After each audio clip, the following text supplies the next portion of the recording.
Pemerintah telah menetapkan pemilihan kepala daerah Pilkada akan tetap digelar pada 9 Desember 2020 mendatang. Di tengah pandemi corona yang belum berakhir, tetap digelarnya pesta demokrasi Pilkada memunculkan kekhawatiran angka penularan corona semakin menggila.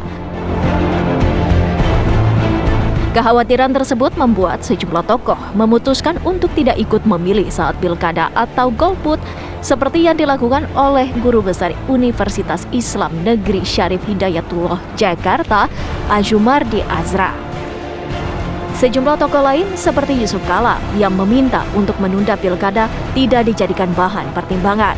Pemerintah justru menegaskan jika pelaksanaan pilkada akan sesuai dengan protokol kesehatan dan sanksi tegas akan dikenakan kepada setiap pelanggar. Lantas, benarkah pilkada yang bakal digelar di tengah pandemi corona ini akan menjadi pertaruhan besar pemerintah dan penyelenggara pemilu untuk menjamin pilkada berjalan lancar dan bukan menjadi nestapa bagi jutaan orang lantaran terpapar corona?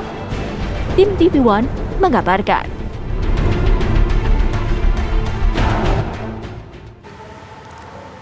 Ya, seperti yang kita lihat dalam paket tayangan tadi dan sebelumnya juga saya menyampaikan kok akhir-akhir ini agak ada ya. Saya tidak mengatakan banyak tapi ada begitu suara-suara yang ya mungkin berpikir udahlah ini kan lagi pandemi begitu ya. Ada hal-hal yang tidak tersampaikan atau tidak terpuaskan dengan kebijakan yang sudah diputuskan. Itu dari perspektif kesehatannya, Vi. Itu dia. Itu gelaran dari pilkada di tengah pandemi COVID-19. Betul. Nah, ini salah satunya yang kabarnya memilih golput adalah Guru Besar dari Universitas Islam Negeri UIN Syarif Hidayatullah Jakarta, Profesor Azumardi Azra. Nah, kebetulan pagi hari ini kita sudah terhubung dan juga alhamdulillah juga ya ada kesempatan untuk berbincang langsung dengan beliau. Ada Prof. Azumardi Azra. Selamat pagi. Selamat pagi, Assalamualaikum Prof. Waalaikumsalam warahmatullahi wabarakatuh. Iya, tapi ya. Insya Allah, Prof. Insya Allah saya. Tapi nggak cuman Prof. Azumardi aja nih, tapi ada dua orang narasumber sudah bergabung bersama kami. Ya. Ada analis politik Mas Adi Praitno. Selamat pagi, Mas Adi. Selamat pagi, Mas Adi. Assalamualaikum. Aduh, terputus. Oke. Dan juga ada satu lagi nih ya, Vita, ada Pak Imade Dewa Kadawarisa Rakasandi, Komisioner KPU RI. Selamat pagi, Pak Made. Pak Made. Oke, kita mau ke Pak Azumardi dulu. Prof, kita ingin tahu apa sih yang menjadi pertimbangan dari Prof ini menyatakan bahwa akan golput di pilkada nanti? Ya, terima kasih. Saya memang bilang saya secara pribadi mau golput ya. Kenapa? Karena saya bersolidaritas, solidar sama korban-korban COVID-19 ini, baik yang sudah meninggal di Indonesia sudah lebih 10.000 dan yang sakit itu dan yang sakit positif terinfeksi COVID-19 itu terus meningkat jumlahnya, di mana-mana meningkat, belum ada tanda-tanda pelandaian ya. Jadi menurut saya seharusnya pemerintah, DPR dan KPU harusnya memperlihatkan empati lah sama korban-korban ini yang sudah bergelimpangan di mana-mana ya. Jadi oleh karena itu sepatutnya ditunda. Kalau saya, menurut saya penundaan itu bisa atau pilkada itu bisa dilakukan kalau sudah ada tanda-tanda terjadinya pelandaian ya. Misalnya jumlahnya udah berkurang menjadi 1.500, 1.000 atau 500 ya boleh lah. Tapi kalau selama masih meningkat seperti ini, saya kira sepatutnya lah ya kita menunjukkan empati kita pada begitu banyak manusia Indonesia dan manusia dunia yang meninggal karena COVID-19 ini. Prof, ya. Nama besar Profesor Azumardi Azra ya. Kalau misalnya saya atau Gina Vita bersuara, bikin postingan status lah di sosial media, mungkin siapalah saya, siapalah Gina Vita, Prof. begitu. Azumardi kan tapi Prof. Azumardi adalah nama besar, Prof. Bila mana masyarakat membaca atau mungkin respect dengan nama besar ini, bukankah nanti akan menginfluence mereka juga, Prof, jadinya? Ya, itu kan mereka punya pertimbangan sendiri, punya nalar sendiri ya. Kalau ada orang yang bersuara seperti saya, ya silakan dipertimbangkan ya. Saya tidak mengajak, tidak menyeru mereka supaya rame-rame, enggak juga. Saya hanya mengatakan bahwa saya secara pribadi mau golput.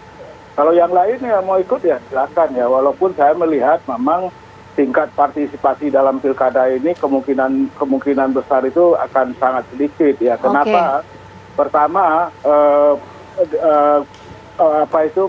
karena meningkat, maka kemudian fatwa yang dikeluarkan oleh ormas-ormas Islam ya, bahwa jangan berkerumun ya, bahkan di masjid sekalipun ya, pada hari Jumat ataupun kemarin pada waktu Idul Fitri, itu sampai sekarang pun juga masih banyak masjid yang belum menyelenggarakan. Padahal itu ibadah wajib ya, fardu ya. Prof, untuk dikerjakan. Ya. Prof, ya? Maaf saya potong.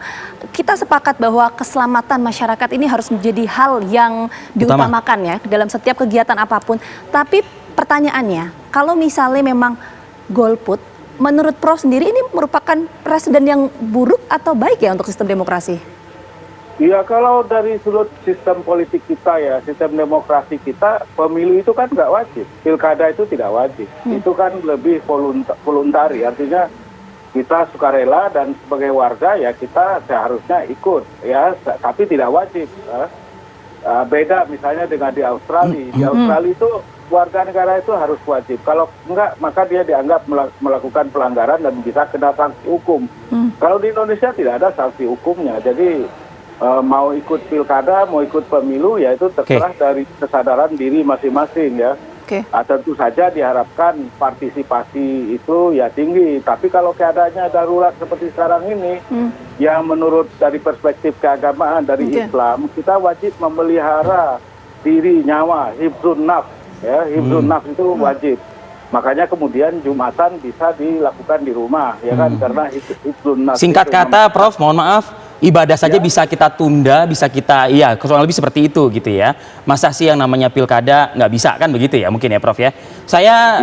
Saya ingin langsung ke Komisioner KPU deh menanggapi yang disampaikan oleh Prof Azumardi Azra tadi, Pak Made. Baik, terima kasih ya. Tentu kami sangat menghormati ya pandangan dan juga apa yang beliau kemukakan. Namun yang perlu saya jelaskan bahwa memang ya berdasarkan keputusan bersama ya terakhir ya kesimpulan di Komisi 2 itu pilkada memang masih tetap dilaksanakan tahapannya. Dan kami KPU ya tentu sebagai lembaga penyelenggara pemilu itu berkewajiban melaksanakannya. Namun ya apa yang beliau sampaikan ya masukan-masukan kepada KPU saya kira sangat baik. Itu tentu ya sebagai bentuk concern pada kemanusiaan dan demokrasi, dan ini menjadi catatan bagi KPU untuk melakukan perbaikan-perbaikan ya, menyiapkan penyelenggaraan tahapan sehingga kemudian penerapan protokol kesehatan itu dapat dilakukan dengan baik, dan tentu KPU tidak bisa sendiri ya. Jadi nanti ada peran dari Bawaslu, dari aparat keamanan dan juga stakeholder lainnya termasuk pasangan calon itu sendiri. Pak Made, kalau begitu KPU sebagai penyelenggara pilkada dalam hal ini bisa tidak menyiapkan aturan main untuk kemudian menjawab kekhawatiran yang tadi disampaikan oleh Prof Azumari? Betul, kami telah merespon ya. Jadi kami berterima kasih dan sekali lagi KPU menghormati, karena itu sebetulnya mengingatkan ya semua pihak untuk jangan sekali-sekali melanggar gitu kan, karena ini adalah masalah yang sangat serius. Kami telah mengundangkan peraturan KPU nomor 13 ya tahun 2020 yang membatasi bentuk-bentuk kampanye tatap muka langsung itu sangat terbatas ya. Sebagian bentuk kampanye lainnya itu sudah dilarang, dan juga ada sejumlah sanksi mulai dari peringatan tertulis, dihentikan atau dibubarkan kegiatannya, termasuk juga pengurangan waktu kampanye bagi mereka yang direkomendasi oleh Bawaslu. Jadi nanti ketika gelaran pilkada berlangsung, ini ada sejumlah sanksi yang akan diberikan kepada pihak-pihak tertentu, terutama bagi para bakal calon kepala daerah yang melanggar protokol kesehatan. Betul demikian, Pak Made? Betul ya. Jadi KPU telah menyiapkan sejumlah sanksi yang dikategorikan sebagai sanksi administratif. Selain ketentuan KPU, tentu kita sama-sama mengetahui ada juga sejumlah ketentuan peraturan perundang-undangan ya yang bisa ditegakkan yang ada sanksi pidananya. Nah, itu saya kira semua ketentuan itu ya perlu kita laksanakan dengan sebaik-baiknya untuk mewujudkan tertib protokol kesehatan di masyarakat. Baik, kita jeda dulu sejenak, Prof. Azumardi, Pak Made. Ada juga yang belum bersuara nih, ada Mas Adi Prayitno ya. Usai jeda pariwara berikut kita akan kembali berkumpul di Apa Kabar Indonesia Pagi.